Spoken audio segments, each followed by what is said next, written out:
In this video, I'm going to show you the variation on low-dye taping that we use here at the clinic. Really useful for things like plantar fasciitis or plantar heel pain, but you can also use it for other issues like tibialis posterior, tendinopathy, or to even see if orthotics are going to help your foot issue.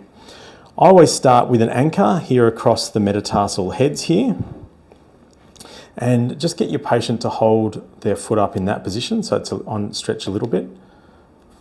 Okay, now this is a slight variation on the low-dye technique that a lot of you will have used previously for plantar fasciitis. That's probably the most common use. So we start the big toe, go around the heel, and come back to the start of the big toe, like so. Next, we come across from the little toe on our anchor, diagonally across the heel, which gives great support through the arch, wrap around the calcaneus again, back up to where we started that outside one. And you can vary the tension on this depending on how tight and stiff you want this. Remember that tape really stretches quite quickly, so you do want it firmer.